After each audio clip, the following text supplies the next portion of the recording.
Salangpur Botad road પર પાણી ફરી વળ્યા। વાહન ચાલકો અને રાહદારીઓ મુશ્કેલીમાં ફસાયા।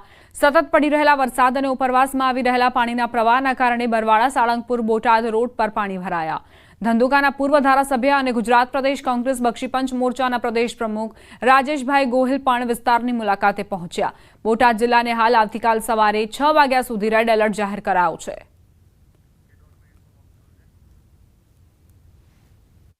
બોટાદ જિલ્લામાં સતત 2 દિવસથી અત્ર સર્વત્ર મેઘતાંડવ સાથે પાણીનો ઠેર ઠેર ભરાવ થવાનો જોવા મળી રહ્યો છે। જેમાં આપ દ્રશ્યો જુઓ છો કે આ બરવાળા ખાતેના દ્રશ્યો છે કે જે સાળંગપુર બોટાદ તરફ જવાનો આ માર્ગ છે, ત્યાં હાલ પાણી ફરી વળ્યા છે। ઉતાવળી નદીના પાણી ક્યાંક ને ક્યાંક રોડ પર ચડતા આ પાણી ફરી વળતા વાહન ચાલકોને પારાવાર મુશ્કેલીનો સામનો કરવો પડી રહ્યો છે।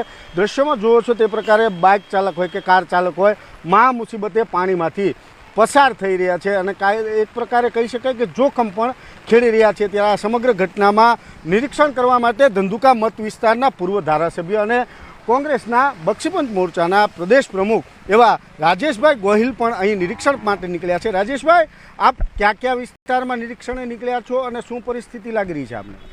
જી, આજે કાલે રાત્રે હું ગાંધીનગર હતો। કડી વિધાનસભાની જે ચૂંટણી છે એમાં મને જવાબદારી આપી હતી, જે અનુસંધાને સવારમાં મને ખબર પડતા ચૂંટણી કામગીરી છોડી અને આજે હું મત વિસ્તારમાં આવ્યો છું। મત વિસ્તારની અંદર બરવાળા તાલુકાની અંદર વિવિધ ગામોના સરપંચો આગેવાનોને કોલ કરી સંપર્ક કર્યા છે, ખબર અંતર પૂછી છે, પાણીની પરિસ્થિતિ કેવી છે એના વિશે પણ જાત માહિતી મેળવી છે। ત્યારે અત્યારે રૂબરૂ આવી ખાંભડા ડેમમાંથી પાણી છોડી અને પહેલું અસર જે ખાંભડા ગામને થાય છે તે ખાંભડા ગામે જઈ રહ્યો છું અને વચ્ચે રોજી પોલારપુર જેવા તમામ ગામોએ પણ આગેવાનો સાથે વાતચીત કરી છે અને કોઈ જાનહાનિ કે કોઈ તકલીફ નથી એના માટે જાત માહિતી મેળવી છે। તો આ હતા પૂર્વ ધારાસભ્ય ધંધુકા મત વિસ્તાર અને કોંગ્રેસી આગેવાન રાજેશભાઈ ગોહિલ કે જેઓ હાલ સ્થળ નિરીક્ષણ માટે નીકળ્યા છે।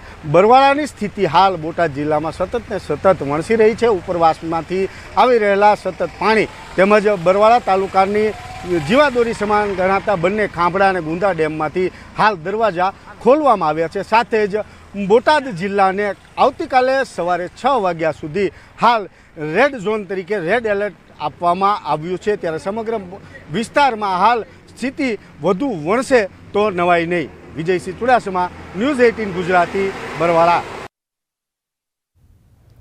બરવાળા પંથકમાં સતત વરસાદના કારણે ખેતરો બેટમાં ફેરવાયા। ખેતરોમાં વાવેલ પાકો પાણીમાં ગરકાવ। ખેતરોની પ્રોટેક્શન દિવાલો તોડી પાણી વહી રહ્યા છે। વાવેતર કરાયેલ લીંબુના છોડ અડધા પાણીમાં ગરકાવ થયા છે। પંથકમાં ખેડૂતો કપાસ, એરંડા જેવા પાકનું વાવેતર કર્યા બાદ મેઘમહેરની આશ લઈને બેઠા હતા, ત્યારે 2 દિવસનો સતત વરસાદ મેઘકહેર બનીને તૂટી પડ્યો। ખેડૂતોના મોંઘા મૂલા પાકને મસમોટા નુકસાનની ભીતિ સતાવી રહી છે।